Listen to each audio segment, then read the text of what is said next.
Hello, I'm Dr. Sharifah Aida Alhabshi. I'm the new Consultant Pediatrician in KPJ Sentosa, Kuala Lumpur.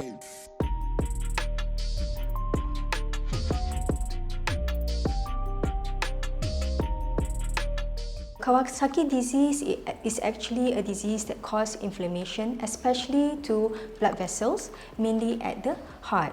It is one of the main leading cause of heart condition in children, especially those less than 5 years old.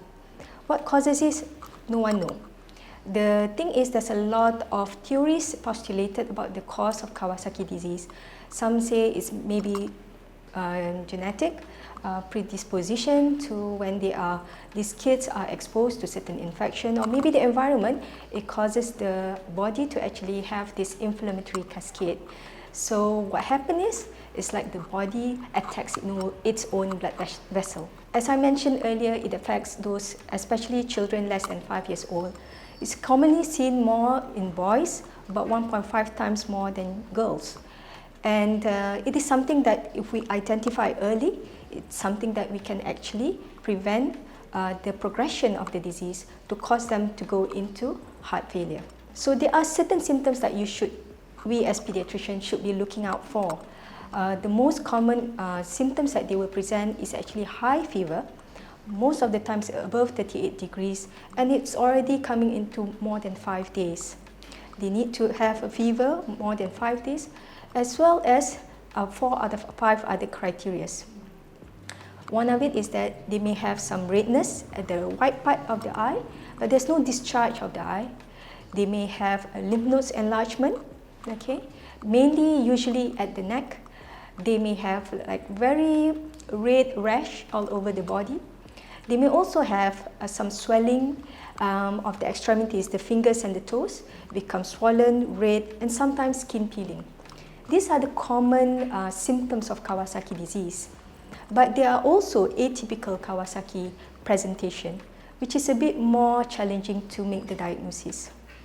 For me, the most important thing is, if your child is having a high-grade fever of more than 38 degrees and going towards day 3 to day 5 of illness, it is best to bring them forward for them to be looked at, and so that the doctor be able to look out for all other signs, because as we know, there's so many other reasons of fever in children. The treatment for Kawasaki disease, once it's detected, is actually to give this special medication called IVIG.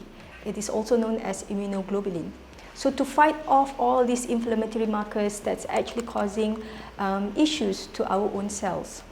And they are also given aspirin to thin up the blood a bit, because what happens is, when they attack, when these cytokines or these inflammatory markers actually attack our own blood vessels, especially at the heart, is the blood vessels that feed our own heart. And this blood vessel, if we do not stop the progression of the disease, it will cause the blood vessel to dilate. So we need to ensure that the blood flow towards the heart is actually smooth. So these are the two main medications that have been used, other than paracetamol for fever and other medication that is required to make the child much more comfortable. The thing about Kawasaki disease, if we do not, it is known to be self-limiting, but the effect of it, if we do not intervene early, is that the progression of the coronary arteries, or the arteries that's involved to dilate, will continue on, and then we might not be able to reverse it, which is why it is very important to catch them early to prevent long-term complication. How do we actually observe these children is that when we do see if the child actually fulfill the criteria of diagnosis, an echocardiogram will be done to look at the heart and to look at how much does the blood vessel actually involved. And they will need to be followed up to see whether we are managed to actually reverse it, or whether there's actually progression of the disease. The key point is to catch them early, start the treatment early, and all this could be prevented. So if you have any further inquiries about Kawasaki disease or any other childhood illnesses, you are welcome to come over to my clinic in KPJ Sentosa, KL.